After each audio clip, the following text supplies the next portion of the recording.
Shalom jemaat yang terkasih, berjumpa bersama saya Laurencia Anissa Putri Cahyaningrum dalam Taat Warta Jemaat edisi Minggu 27 September 2020. Selamat menyaksikan. When the world gets tough, filled with broken hearts, but my love. Sebelum memulai ibadah hari ini, ada baiknya bagi Bapak Ibu sekalian untuk menonaktifkan notifikasi, menyiapkan Alkitab dan buku nyanyian, serta untuk mengikuti ibadah hingga selesai, karena akan ada pendadaran. Jangan di-skip-skip ya. Sesuai keputusan rapat majelis GKJ Salatiga Timur tentang pelaksanaan ibadah tatap muka yang direncanakan untuk memulai ibadah di bulan Oktober diundur sampai batas waktu menunggu perkembangan lebih lanjut. Kami berterima kasih atas kritik dan saran jemaat sekalian. Tuhan Yesus memberkati.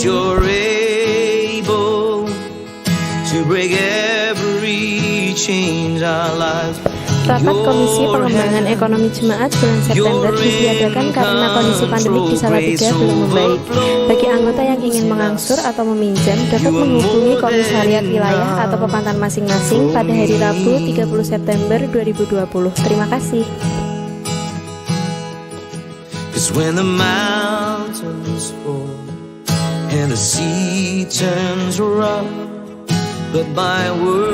Puji Tuhan, persembahan untuk buku kenangan pembiakan 3 Pepantan dan penahbisan Vikaris Nugroho Wisnu Trisa Songko STH sudah mencapai 25 juta. Terima kasih bagi jemaat sekalian yang sudah menabur pada gawe besar atau membantu mempersiapkan gawe besar sampai hari ini. Persembahan gawe besar akan ditutup minggu ini sesuai keputusan majelis dan panitia. Bagi jemaat yang masih tergerak hatinya untuk menabur, dapat menghubungi panitia atau kantor gereja. Terima kasih, Tuhan memberkati.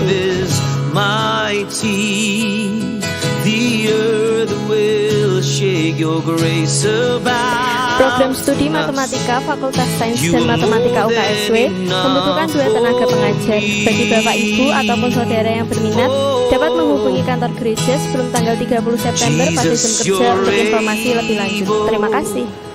To break every chains, our lives in your hand. You are in control. Majelis menerima surat atestasi masuk atas nama Vikaris Nugroho Wisnu Trisa Songko dari GKJ Brayat Kinasih Yogyakarta dan Ibu Selena Tameswari Nugroho dari GKJ Samirono Baru Yogyakarta dengan alamat Dusun Wonogaten RT 5 RW 2 Desa Glawan, Kecamatan Pabelan, Kabupaten Semarang. Selamat berproses dan melayani bersama di GKJ Salatiga Timur. Never changing, glorious, faithful. Majelis dan jemaat GKJ Salatiga Timur mengucapkan selamat ulang tahun bagi warga sekalian yang bertambah usia pada tanggal 28 September hingga 4 Oktober. Kiranya Tuhan Yesus selalu menyertai saudara dalam setiap langkah yang saudara jalani. Mercy never failing, stronger, deeper, never changing, glorious. Sekian warta jemaat edisi minggu ini. Selamat hari Minggu, selamat beribadah, dan Yesus memberkati.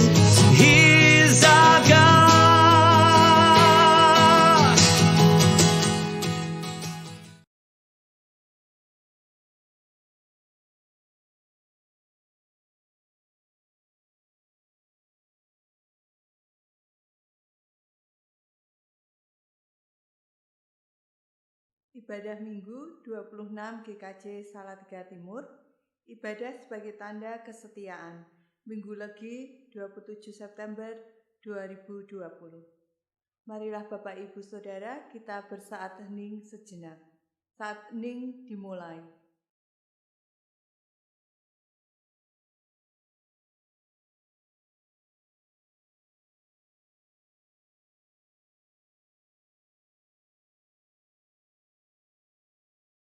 Saat hening selesai.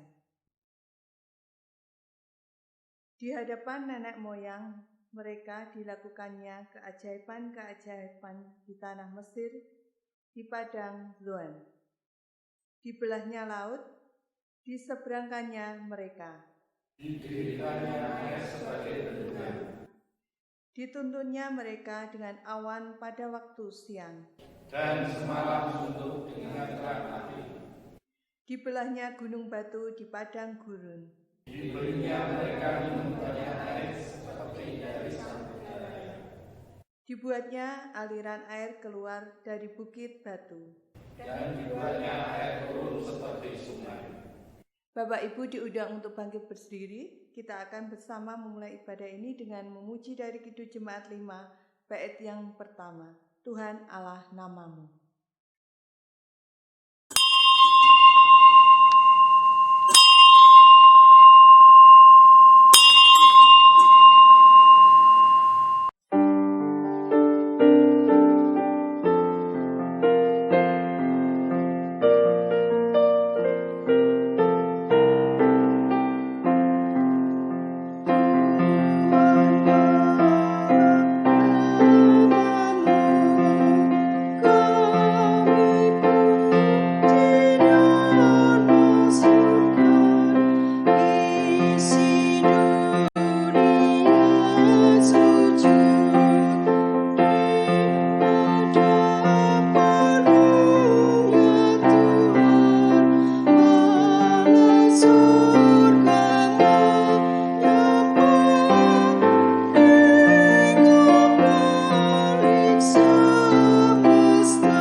Ibadah Minggu ke-26 ini kita yakini oleh karena pertolongan Tuhan yang menciptakan langit dan bumi.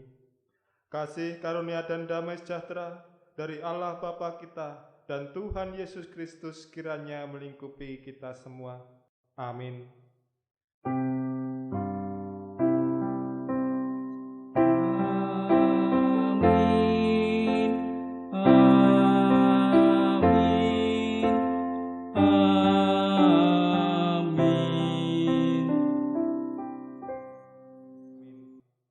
Bapak Ibu dipersilahkan duduk kembali. Manusia adalah ciptaan yang berharga di mata Allah. Manusia selalu dijaga dan dipelihara oleh Allah. Jikalau manusia mau melihat dan menghitung seberapa banyak berkat Tuhan, maka manusia akan kagum dengan apa yang Tuhan berikan dalam hidupnya. Dengan demikian, dalam diri manusia akan muncul rasa syukur kepada Tuhan. Wujud syukur itu dapat dilakukan dengan cara beribadah kepadanya. Dengan ibadah, maka hubungan manusia dengan Tuhan akan tetap terjaga dengan baik. Selain itu, perjumpaan antar anggota jemaat juga akan semakin mempererat tali persaudaraan satu dengan yang lainnya. Mari kita bersama memuji dari Kidung Jemaat 15, bait yang kedua, berhimpun semua.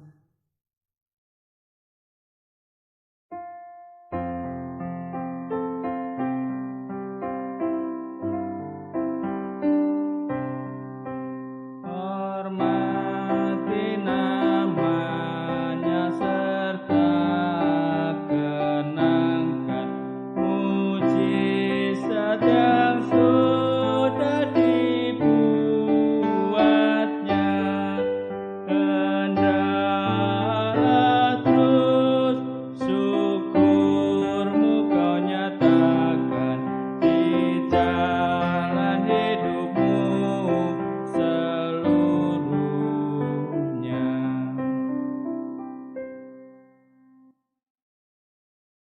Marilah kita mengaku dosa di hadapan Tuhan.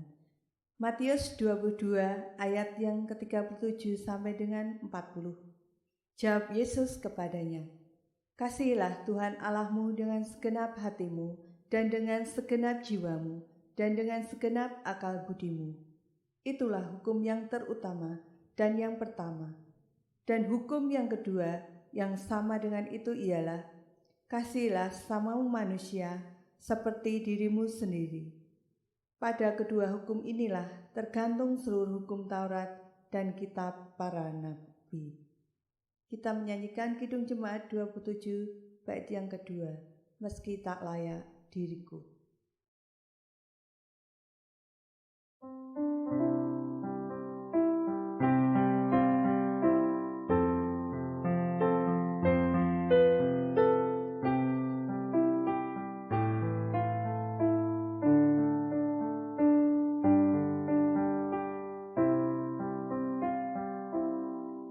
sebagaimana adanya jiwaku sungguh bercela, darahmu lah pembasuhnya. Ku datang Tuhan padamu.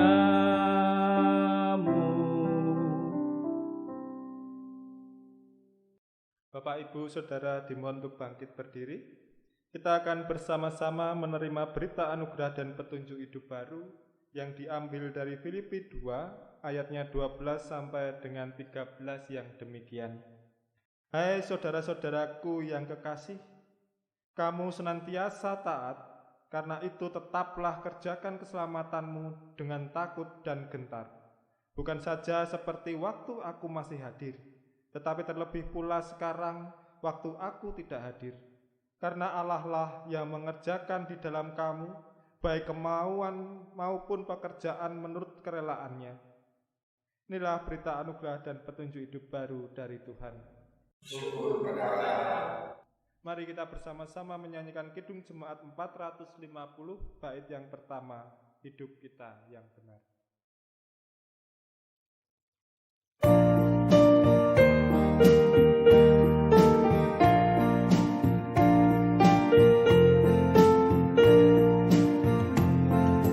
Hidup kita yang benar haruslah mengucap syukur, dalam Kristus bergema, janganlah terkebur.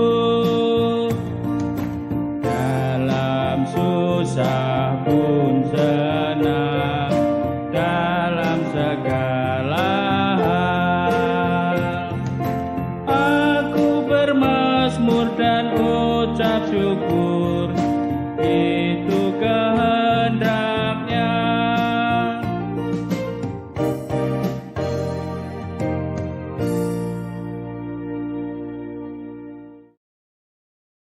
Sebelum kita bersama-sama mendengarkan kebenaran sabda Tuhan, marilah kita bersatu hati di dalam doa. Syukur atas kasih dan pemeliharaan yang telah Engkau nyatakan dalam kehidupan kami. Terima kasih ya Tuhan, jika di waktu malam, saat kami mengistirahatkan raga ini, Engkau pun telah memberikan dan mempercayakan nafas kehidupan di pagi hari ini dan di hari ini.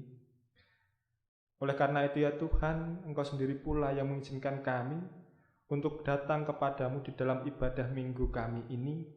Baik, walaupun kami sedang berada di rumah kami masing-masing, tetapi itu semua salah satu dari wujud kasih yang telah Engkau nyatakan. Kami telah memuji nama-Mu melalui puji-pujian, dan jika sebentar lagi kami juga hendak mendengarkan akan kebenaran sabda-Mu, kami memohon pertolongan daripada-Mu ya Tuhan. Kiranya Engkau turunkan hikmat, Engkau berikan kami kemampuan untuk mencerna akan kebenaran sabda-Mu itu, dan mampukan kami untuk menindaklanjuti sabda-Mu itu dalam laku kehidupan kami. Inilah doa dan permohonan kami yang kami panjatkan di dalam nama Tuhan kami Yesus Kristus. Amin. Bapak, Ibu, Saudara yang dikasihi Tuhan, kita akan bersama-sama menggumuli akan kebenaran sabda Tuhan yang diambil dari Injil Matius 21 ayatnya 23 sampai dengan 32. Injil Matius 21 ayatnya 23 sampai dengan 32. Lalu Yesus masuk ke bait Allah, dan ketika ia mengajar di situ, datanglah imam-imam kepala serta tua-tua bangsa Yahudi kepadanya dan bertanya, "Dengan kuasa manakah engkau melakukan hal-hal itu? Dan siapakah yang memberikan kuasa itu kepadamu?" Jawab Yesus kepada mereka, "Aku juga akan mengajukan satu pertanyaan kepadamu, dan jikalau kamu memberi jawabannya kepadaku, Aku akan mengatakan juga kepadamu dengan kuasa manakah aku melakukan hal-hal itu. Dari manakah baptisan Yohanes? Dari surga atau dari manusia? Mereka memperbincangkannya di antara mereka dan berkata, jikalau kita katakan dari surga, ia akan berkata kepada kita, kalau begitu, mengapakah kamu tidak percaya kepadanya? Tetapi jikalau kita katakan dari manusia, kita takut kepada orang-orang banyak, sebab semua orang menganggap Yohanes ini nabi. Lalu mereka menjawab Yesus, kami tidak tahu. Dan Yesus pun berkata kepada mereka, jika demikian, aku juga tidak mengatakan kepadamu dengan kuasa manakah aku melakukan hal-hal itu. Kita lanjut pada ayat yang 28. Tetapi apakah pendapatmu tentang ini? Seorang mempunyai 2 anak laki-laki. Ia pergi kepada anak yang sulung dan berkata, anakku, pergi dan bekerjalah hari ini dalam kebun anggur. Jawab anak itu, baik Bapa. Tetapi ia tidak pergi. Lalu orang itu pergi kepada anak yang kedua dan berkata demikian juga. Dan anak itu menjawab, aku tidak mau. Tetapi kemudian ia menyesal lalu pergi juga. Siapakah di antara kedua orang itu yang melakukan kehendak ayahnya? Jawab mereka, yang terakhir. Kata Yesus kepada mereka, aku berkata kepadamu, sesungguhnya pemungut-pemungut cukai dan perempuan-perempuan sundal akan mendahului kamu masuk ke dalam kerajaan Allah.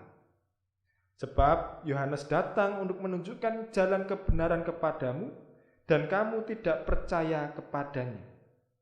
Tetapi pemungut-pemungut cukai dan perempuan-perempuan sundal percaya kepadanya. Dan meskipun kamu melihat, tetapi kemudian kamu tidak menyesal, dan kamu tidak juga percaya kepadanya. Berbahagialah setiap kita yang dengan keseriusan mendengar, menerima, serta melakukan sabda Tuhan. Haleluya.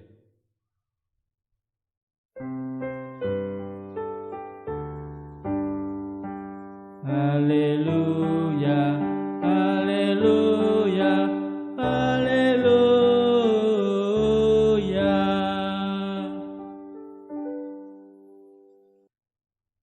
Bapak Ibu saudara yang dikasihi Tuhan, kita akan dibimbing dengan tema ibadah sebagai tanda kesetiaan. Ibadah sebagai tanda kesetiaan. Jika kita mendengar kata setia, ini biasanya seringkali dihubung-hubungkan itu tentang hal-hal perselingkuhan. Biasanya dihubungkan tentang hal-hal keberpalingan. Tapi apakah benar bahwa setia itu rembuk atau membahas soal perselingkuhan atau keberpalingan itu? Tentu tidak. Jika kita melihat di dalam Kamus Besar Bahasa Indonesia, setia sendiri diartikan berpegang teguh, baik itu berpegang teguh pada janji atau pendarian dan lain sebagainya.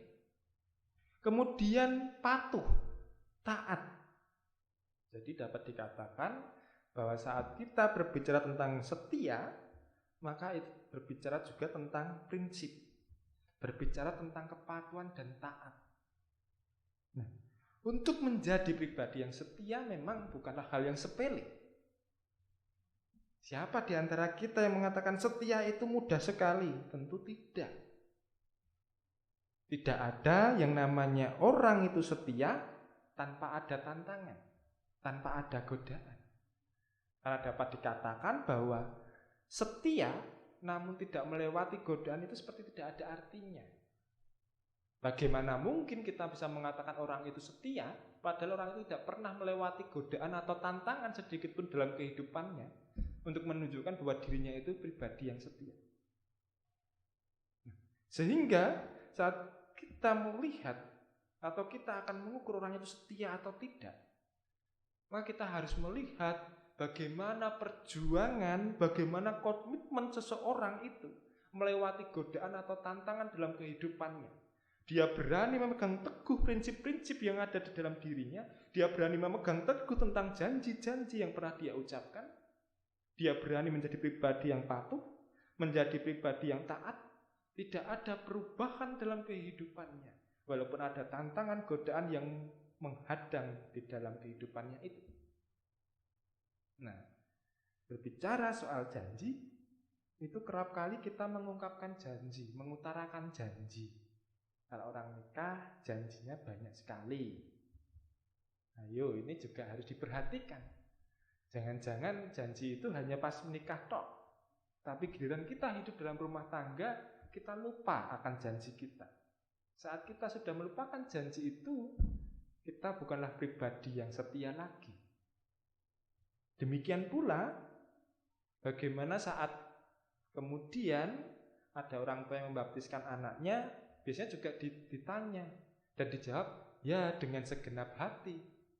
Apakah kemudian itu dihidupi atau tidak?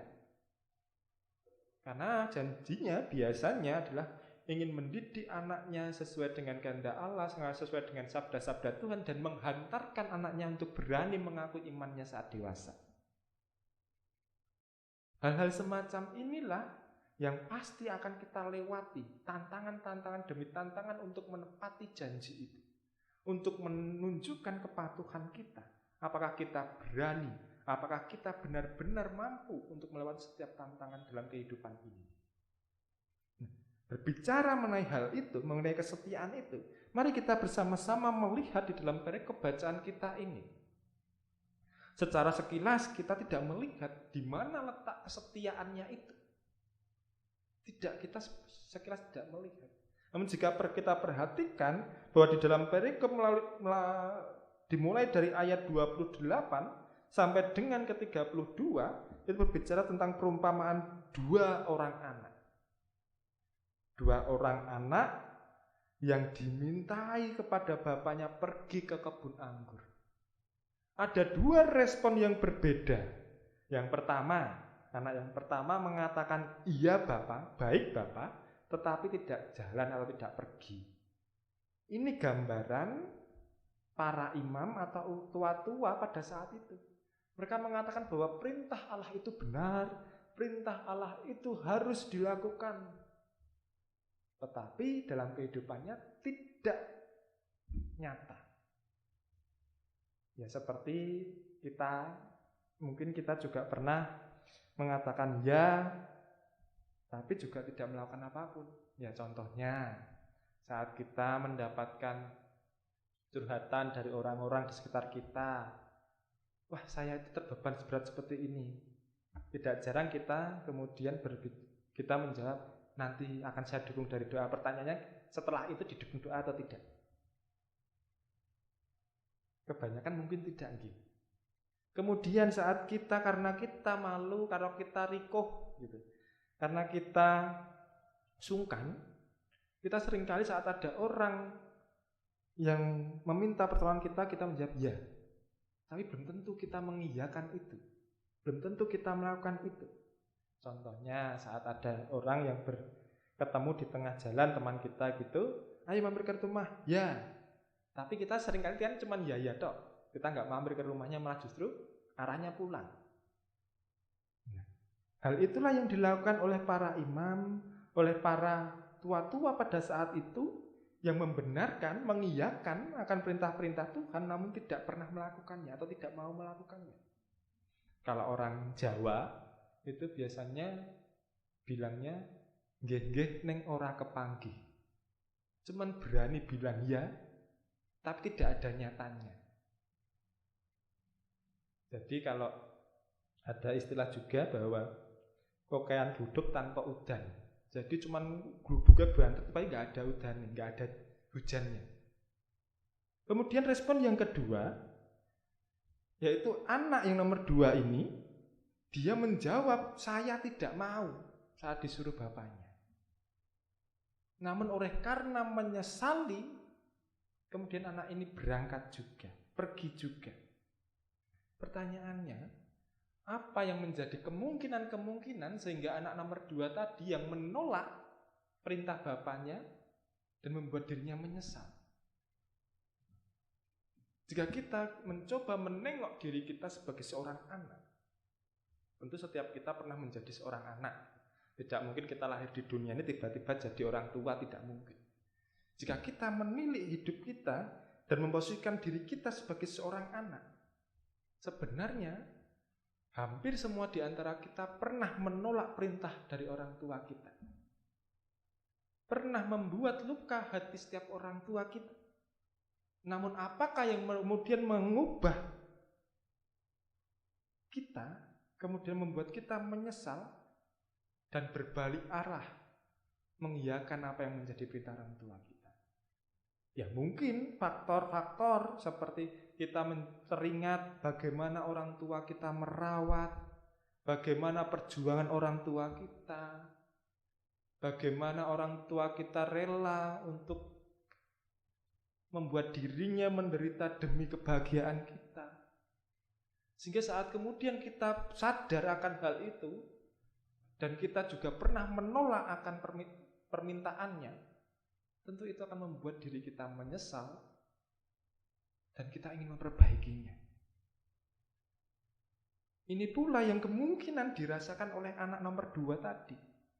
Anak nomor 2 tadi menyadari bahwa kebun anggur itu juga hasilnya pasti untuk anak-anaknya, demi kebahagiaan anak-anaknya juga nantinya. Sehingga kemungkinan hal-hal seperti itulah yang membuat anak ini kemudian merasa menyesal. Karena anak ini sudah dipelihara, anak ini sudah ditolong, anak ini sudah dirawat sebaik mungkin. Nah, Bapak Ibu Saudara yang dikasihi Tuhan, berbicara mengenai perikop ini, sebenarnya perikop ini juga berbicara mengenai pertobatan. Kalau mau diringkas, sebenarnya ini pertobatan. Pertobatan kepada Tuhan. Sehingga dikatakan dengan jelas bahwa Tuhan mengatakan bahwa para perempuan-perempuan sundal dan pemungut-pemungut cukai percaya kepadanya, bahkan membeli kamu masuk ke dalam kerajaan Allah. Perempuan-perempuan sundal, para pemungut cukai, ini gambaran anak nomor 2 tadi, yang pernah menolak perintah Bapa, perintah Tuhan, namun kemudian mengalami penyesalan di dalam kehidupan. Mereka bertobat dan kemudian menjalani, mengubah hidupnya untuk menjadi pelaku-pelaku firman. Dalam kehidupan ini, kita harus mengakui bahwa mau tidak mau, kita ini adalah manusia yang sudah pasti kita ini, di dalam diri kita ini sudah tercemar akan dosa. Sehingga siapapun kita membutuhkan pertobatan di dalamnya. Nah, yang kemudian menjadi pertanyaannya, kerap kali pertobatan itu kita lakukan di dalam setiap doa-doa kita. Kalau tidak dalam setiap ibadah minggu, kita sering menyatakan bahwa kita bertobat, kita menyesal karena kita belum sempurna dapat melakukan sabda-sabda Tuhan. Yang kemudian menjadi pertanyaan, apakah di dalam setiap pertobatan kita, penyesalan kita itu membuahkan buah ketaatan atau tidak? Jika tidak, kemungkinan berarti tidak hanya ada 2 tipe. Karena tipe yang pertama mengiyakan tapi tidak melakukan. Tipe yang kedua menolak tapi kemudian menyesal melakukan. Nah, kalau kita sudah bertobat, namun tidak melakukan, berarti kita tipe nomor 3. Kita sudah menolak, menyesali, namun tidak melakukan. Jadi kemudian, apakah benar saat kita mengatakan saya menyesal, saya bertobat di hadapan-Mu Tuhan? Apakah itu dengan keseriusan atau hanya karena formalitas belaka? Tapi saudara yang dikasihi Tuhan, sudah pasti dari kedua pribadi ini tidak ada yang menjadi perkenan Tuhan. Ya, yang menjadi perkenan Tuhan adalah pribadi itu mengiyakan dan melakukan. Namun pribadi yang awalnya menolak, kemudian mau menyesal dan melakukan, ini menjadi perkenan Tuhan karena ada perubahan di dalam kehidupannya itu. Nah, berbicara mengenai kesetiaan, seperti tema kita, ibadah sebagai tanda kesetiaan. Yang dikatakan bahwa kesetiaan itu mengenai kepatuhan, mengenai ketaatan, berpegang teduh pada janji. Pada dasarnya saat kita bertobat, saat kita melakukan pertobatan, kita pasti harus diikuti dengan janji-janji ingin berusaha membawa hidup kita menjadi lebih baik. Harus diikuti dengan ketaatan dan kepatuhan. Itu baru dinamakan bahwa kita setia dengan pertobatan kita. Kalau kita bertobat dosa itu namanya mainan. Namun untuk mengukur kesetiaan kita, seberapa kuat kita tetap hidup di dalam pertobatan itu. Kepatuhan seperti apa yang telah kita lakukan setelah kita menyadari akan kesalahan kita. Ketaatan seperti apa yang kita wujudkan saat kita menyadari dan menyesali akan pelanggaran kita. Dan seteguh apakah kita memegang janji-janji kita di hadapan Tuhan. Jadi itu bukan hal main-main. Jadi majelis juga diambil janjinya. Jadi pendeta juga saat kita baptis dewasa kita juga ditanya, dan pasti jawabannya ya dengan segenap hati. Jika kita renungkan lebih dalam lagi, saat kita mengatakan ya dengan segenap hati, apakah kita masih bersetia dengan ya dengan segenap hati itu atau tidak? Atau karena memang disuruh seperti itu gitu. Jadi ya kadang-kadang memang tidak terpikirkan. Ya lumrahnya seperti itu. Salah satu kesetiaan yang bisa kita nyatakan itu di dalam kita beribadah. Kenapa? Karena kita menyadari akan pengampunan Tuhan yang sudah kita terima. Kita sebagai anak yang sudah menerima pemeliharaan Tuhan dalam kehidupan kita ini. Sehingga salah satu wujud nyata dari kesetiaan itu adalah saat kita menaati perintah-perintah Tuhan, yang salah satunya adalah beribadah kepadanya. Walaupun di dalam kenyataannya kerap kali ibadah itu kalah dengan piknik. Ibadah itu kalah dengan kerja bakti. Ibadah itu kalah dengan rewang. Ibadah itu kalah dengan bisnis dan lain sebagainya.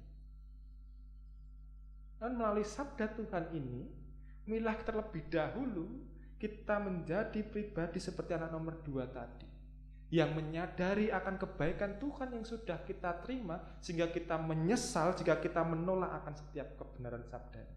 Kita menjadi malu dan menyesal saat kita menolak akan perintah-perintahnya. Kesetiaan itulah salah satu yang dapat kita wujudkan, yang harus kita nyatakan dalam perubahan kehidupan kita.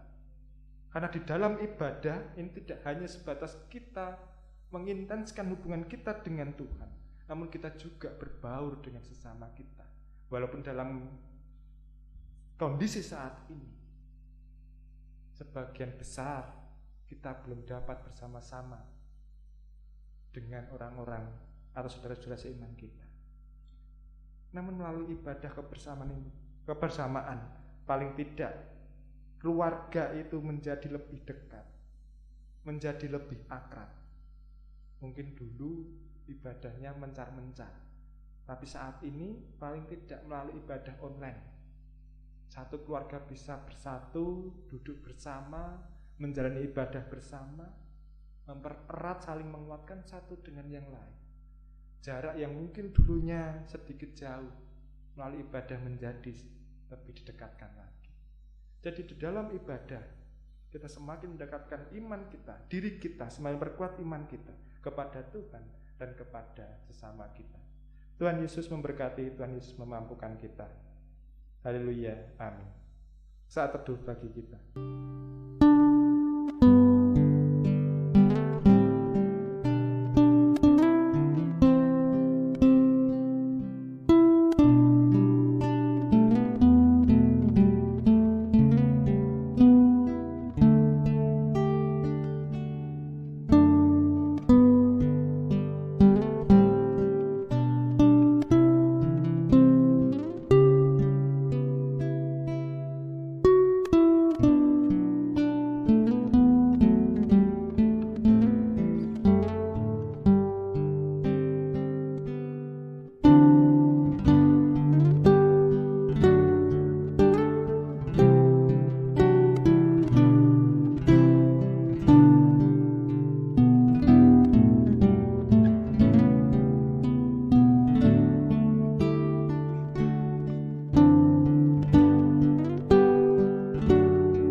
Saudara yang dikasihi Tuhan, mari kita bersama-sama menyatukan hati di dalam doa syukur dan syafaat kita. Mari kita berdoa. Syukur atas pertolongan, pengasihan, serta perlindungan yang Tuhan nyatakan dalam kehidupan kami, sehingga semakin membuat kami sadar betapa banyak berkat-berkat yang telah kami terima daripadamu. Kesadaran atas segala kebaikan-Mu akan semakin menjadikan kami sebagai pribadi yang semakin setia dan taat. Seperti firman yang telah kami terima, yang mengajak kami untuk menyatakan rasa syukur kami melalui dengan terus beribadah kepadamu. Kekaguman akan kuasa-Mu semakin memantapkan kami untuk terus-menerus berserah dan menyandarkan hidup kami dalam naungan kuasa-Mu. Saat ini, dunia sedang menghadapi pandemi coronavirus yang membuat kami terjebak dalam kebingungan dan ketidakpastian. Namun oleh karena firman-Mu, kami semakin dikuatkan di dalam pengharapan akan kuasa-Mu itu. Kami berkeyakinan Engkau tidak akan pernah tinggal diam, dan pasti ada rencana indah yang telah Engkau persiapkan bagi kami. Berkati pemimpin bangsa Indonesia yang dengan segala keterbatasannya berusaha untuk menyelesaikan persoalan-persoalan yang menyelimuti bangsa ini.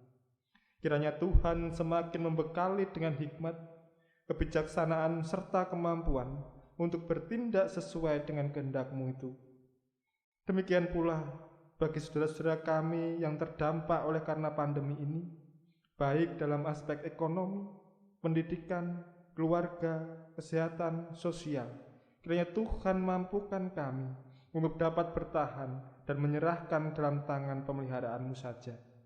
Rasa peduli yang saudara-saudara kami tunjukkan di masa ini, baik yang hadir sebagai tim medis, sukarelawan, aparatur negara, donatur, dan juga berkati kami dalam menjalani masa new normal ini dengan kepatuhan menjalankan protokol kesehatan sebagai wujud menjaga satu sama lain. Tidak lupa kami serahkan gereja-Mu, GKJ Salatiga Timur, dalam menjalankan pelayanannya bagi jemaat-Mu melalui ibadah minggu, ibadah harian, sekolah minggu, serta pelayanan diakonia. Dan juga kami serahkan hamba-hamba-Mu, para majelis, tim multimedia, komisi-komisi, pegawai kantor dan pekarya dalam menjalankan tugas tanggung jawabnya. Bila tahun depan, bulan Februari 2021, di Kabupaten berencana hendak menjadi gereja yang dewasa dan diadakannya penabisan, kiranya Tuhan sendiri yang menuntun setiap proses persiapan.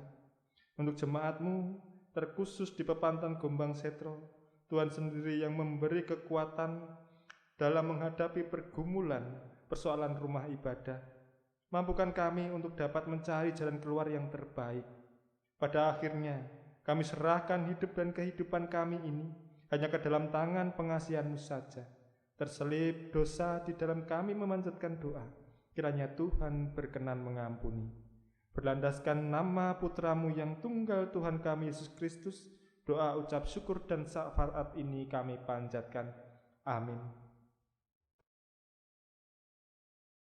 Tiba saatnya kita mengaturkan persembahan. Dasar persembahan diambil dari Roma 12 ayat 1. Karena itu saudara-saudara, demi kemurahan Allah aku menasihatkan kamu, supaya kamu mempersembahkan tubuhmu sebagai persembahan yang hidup, yang kudus, dan yang berkenan kepada Allah. Itu adalah ibadahmu yang sejati. Mari kita menyanyikan Kidung Pujian nomor 439 ayat 1, Bila topan keras melanda hidupmu.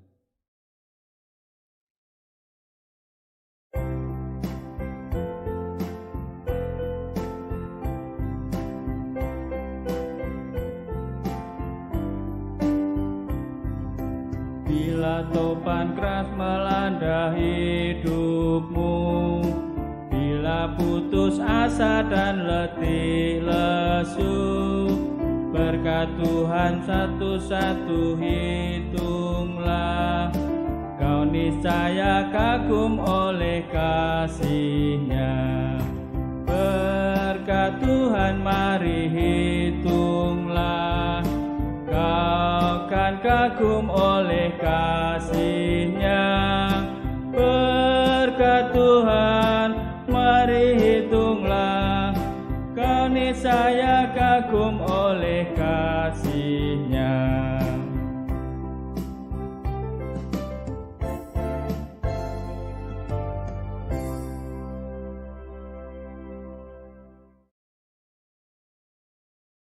Jemaat dipersilahkan berdiri.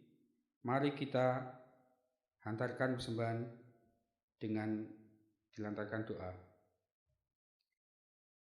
Bapa yang bertata di kerajaan surga, pada kesempatan ini kami ingin mengucapkan banyak terima kasih karena telah diberi kesempatan untuk mendengarkan sebagian dari firman-Mu yang amat mulia dan dapat menjadi petunjuk bagi kehidupan kami nanti.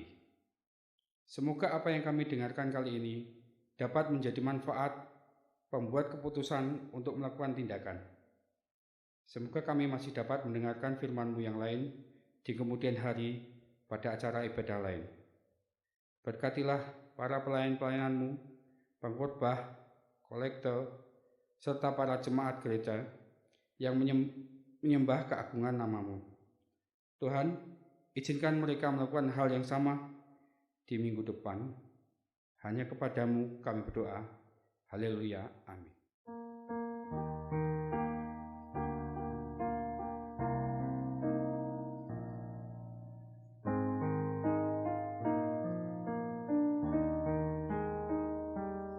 Bapa kami yang ada di surga, dikuduskanlah nama-Mu. Datanglah kerajaan-Mu, jadilah kehendak-Mu di bumi seperti di surga. Beri kami hari ini makanan yang secukupnya, ampuni salah kami seperti kami ampuni yang bersalah pada kami. Jangan bawa kami dalam pencobaan, tapi lepaskan kami dari yang jahat, sebab Kau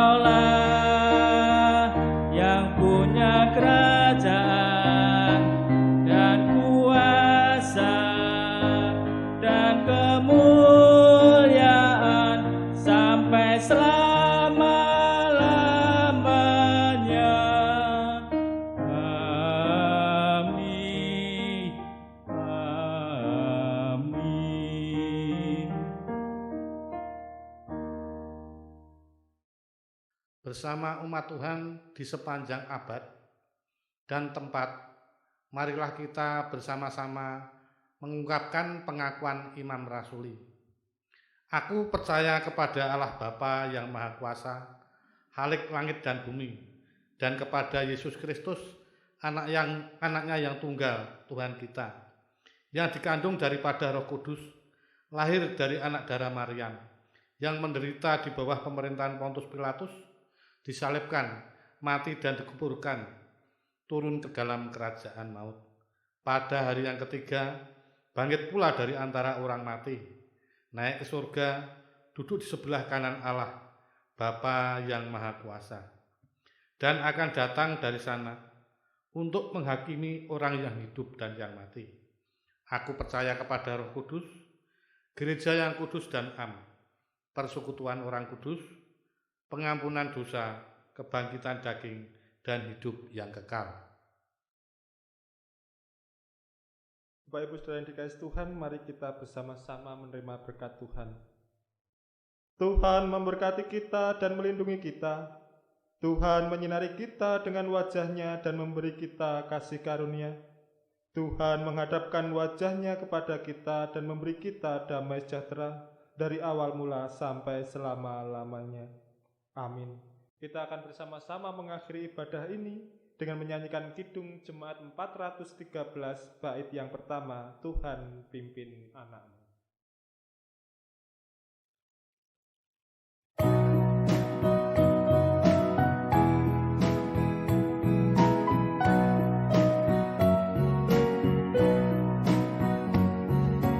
Tuhan pimpin anak-Mu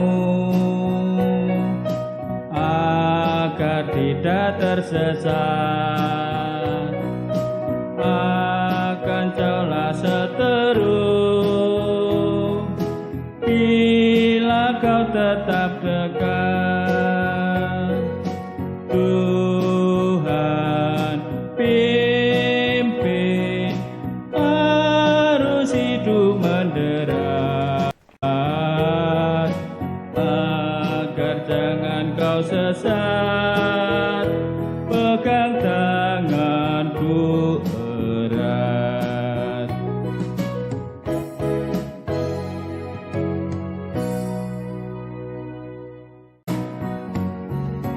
Tuhan pimpin anak-Mu agar tidak tersesat, akan jauhlah seteru bila kau tetap dekat.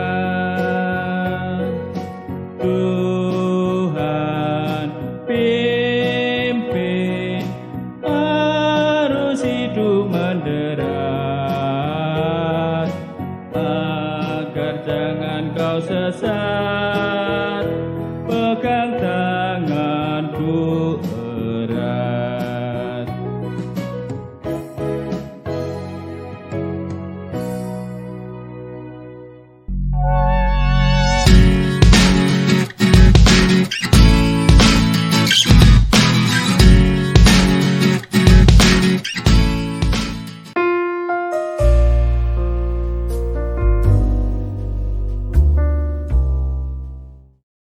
Shalom, Ibu Bapak dan Saudara yang terkasih dalam Tuhan Yesus Kristus, Jemaat GKJ Salatiga Timur yang saya kasihi. Saat ini kita akan bersama uji diri, pendadaran, sakramen perjamuan pada Hari Perjamuan Kudus Dunia 4 Oktober 2020. Untuk itu mari kita bersama mempersiapkan diri untuk uji diri di saat ini melalui saat hening.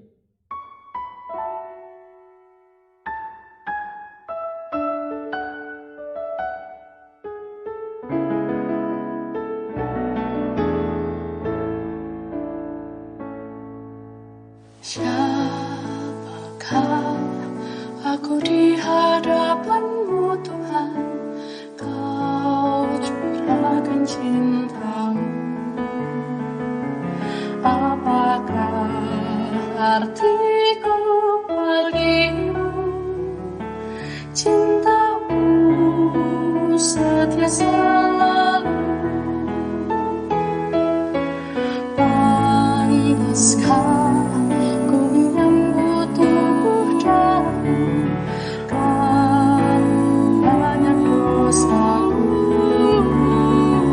sering ingkari cintamu dalam langkah hidupku.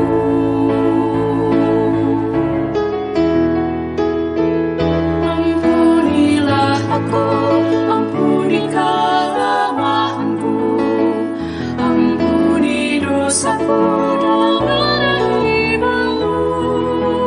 Aku wartakan kasih-Mu di dalam hidupku. Bersihkan hatiku dengan sucinya cinta-Mu. Jadikan hatiku istana cinta-Mu, tempat yang layak untuk bersemayam, tubuh dan darah-Mu.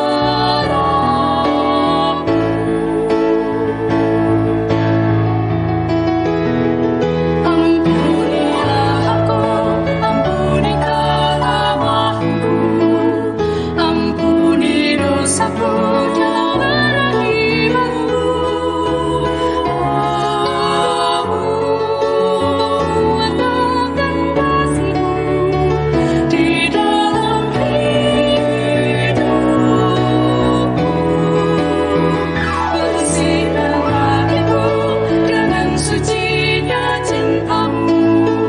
Jadikan hatiku istana cinta-Mu, tempat yang layak untuk bersemayam, tubuh dan darah-Mu.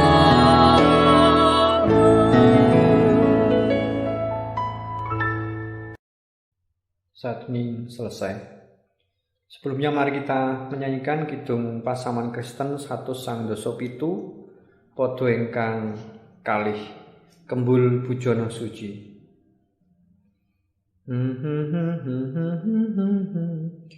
Bujono suci puniki sesengkeraning Gusti ingkang den agem sarana ngrimat pitados kula temahan saged ngraosken tentrem rahayu langgeng. Mari kita bersama satukan hati di dalam doa. Ya Tuhan, bersyukur untuk pemeliharaan-Mu yang tak henti-hentinya nyata di dalam kehidupan kami, lumintu.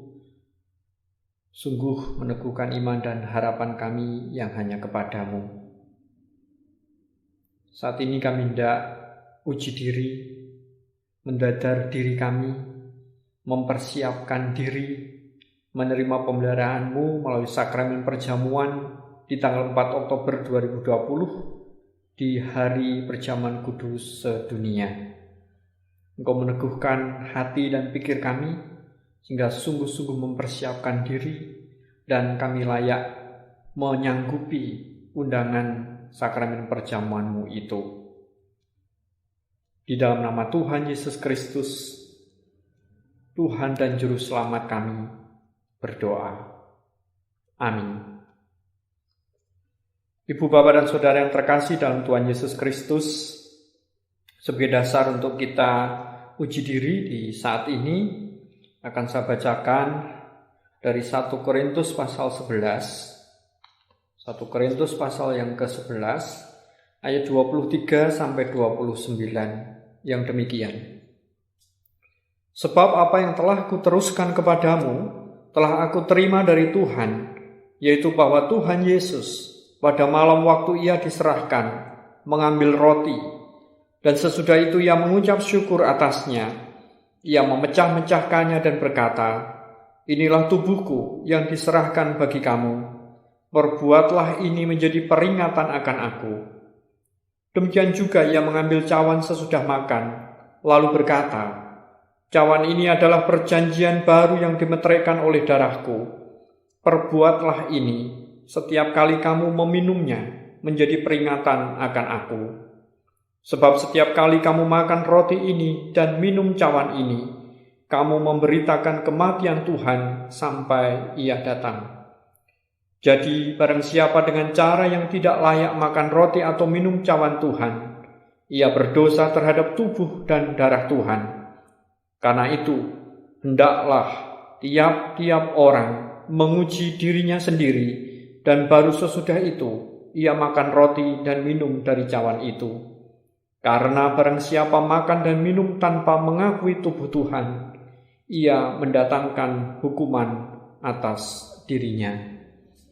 Demikian sabda Tuhan sebagai peneguh kita untuk bersama menyiapkan diri dalam menyambut pemberian Tuhan oleh sakramen perjamuan pada Hari Perjamuan Kudus Dunia 4 Oktober 2020. Ibu, Bapak, dan Saudara yang terkasih dalam Tuhan Yesus Kristus, sakramen perjamuan adalah sarana untuk memelihara iman yang pelaksanaannya didasarkan atas perintah Tuhan Yesus Kristus. Menjelang Tuhan Yesus disalib, ia mengambil roti, mengucap berkat, memecah-mecahkannya, lalu memberikannya kepada para muridnya dan berkata, "Ambillah, makanlah, inilah tubuhku." Sesudah itu ia mengambil cawan, mengucap syukur lalu memberikannya kepada mereka dan berkata, "Minumlah kamu semua dari cawan ini, sebab inilah darahku, darah perjanjian yang ditumpahkan bagi banyak orang untuk pengampunan dosa." Ibu, Bapak, dan Saudara yang terkasih dalam Tuhan Yesus Kristus, sakramen perjamuan mengingatkan kita akan penyelamatan Allah, keberadaan kita sebagai keluarga Allah, perjamuan yang sempurna di surga, dan pemberitaan tentang kematian Yesus sampai Ia datang. Sebelum kita bersama menerima sakramen perjamuan di tanggal 4 Oktober 2020, marilah kita menguji diri sendiri dengan bertanya kepada diri kita yang demikian. 1. Apakah kita mengakui bahwa kita dahulu berada dalam kondisi tidak selamat, tetapi oleh anugerah Allah kita diselamatkan melalui pengorbanan Tuhan Yesus Kristus? 2. Apakah kita bersedia menyerahkan diri kepada Allah dengan bersungguh-sungguh menjalani hidup baru di dalam kuasa Roh Kudus sebagai ungkapan syukur atas anugerah keselamatan?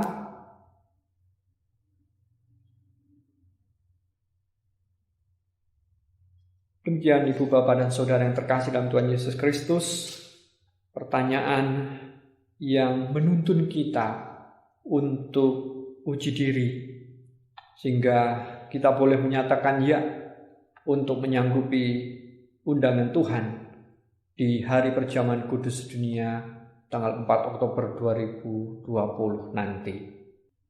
Kita masuk dalam saat teduh.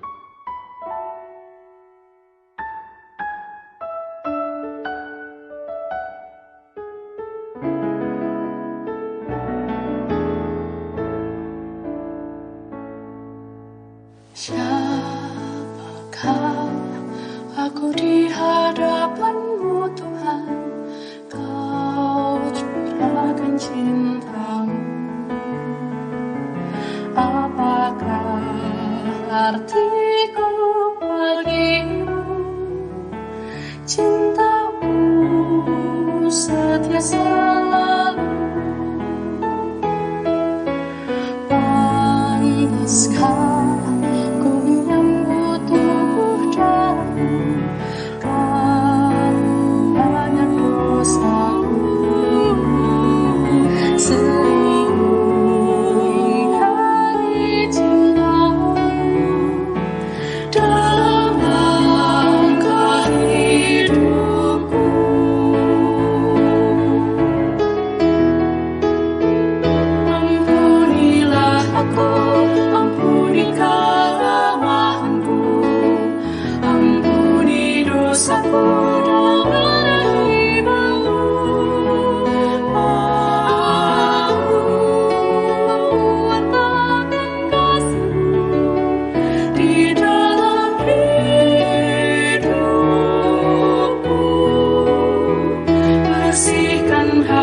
hatiku dengan sucinya cintamu. Jadikan hatiku istana cintamu. Tempat yang layak untuk bersemayam, tubuh dan darahmu.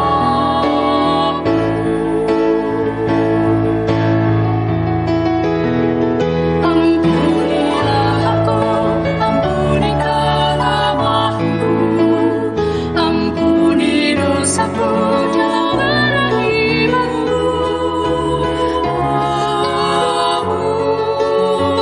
Warnakan kasih-Mu di dalam hidupku. Bersihkan hatiku dengan sucinya cintamu. Jadikan hatiku istana cintamu. Tempat yang layak untuk bersemayam, tubuh dan darahmu.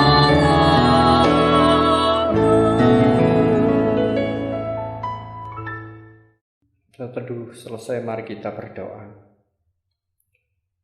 Terima kasih ya Tuhan untuk sabda-Mu yang meneguhkan kami kembali, bahwa sebelum kami menyanggupi akan undangan-Mu untuk menerima pemeliharaan iman melalui sakramen perjamuan, kami menguji diri kami. Apakah layak, apakah pantas untuk menerima pemeliharaan-Mu itu. Di hari-hari ke depan kami akan mempersiapkan diri, menguji diri kami, sehingga pada hari H nanti kami menyatakan siap untuk menerima pemeliharaan-Mu, sehingga iman, pengharapan, kasih dan syukur kami semakin teguh. Engkau ngatak dan berek setiap hati umat-Mu, agar sungguh-sungguh mempersiapkan hati dan pikir, fisik, mental, spiritual, untuk menerima perjamuan kudus-Mu itu, sehingga kami semakin teguh. Dengan keteguhan iman, pengharapan, kasih dan syukur, kami juga semakin dimampukan untuk memperhatikan, untuk mendoakan, untuk mendorong di dalam iman, pengharapan, kasih dan syukur saudara-saudara kami yang lain. Hingga kami sebagai satu keluarga besar GKJ Salatiga Timur terus merasakan pemeliharaan Allah, dan dengan demikian kami juga boleh meneruskan pemeliharaan-Mu itu bagi saudara-saudara yang membutuhkan. Semangat sakramen perjamuan, pengorbanan, kasih yang tulus, biarlah juga mewujud dalam diri kami. Ya Allah, kami menyerahkan kehidupan kami ke dalam pemeliharaan-Mu. Di hari-hari yang akan mendatang, kami sungguh-sungguh semakin teguh dan bersiap menerima sakramen perjamuan. Tuhan Yesus, kami serahkan kehidupan kami ke dalam berkat penyertaan-Mu. Ampunkanlah atas dosa dan kesalahan kami. Di dalam nama Tuhan Yesus Kristus, Tuhan dan Juru Selamat, kami naikkan doa ini. Amin. Ibu, Bapak, dan Saudara, demikian uji diri yang boleh kita nyatakan bersama. Mari kita mempersiapkan diri untuk menerima sakramen perjamuan di tanggal 4 Oktober nanti. Selamat bersiap, selamat bersungguh-sungguh di dalam uji diri, sehingga kita layak untuk menerima pemeliharaan Allah. Salam sehat, salam semangat, Tuhan memberkati kita. Amin.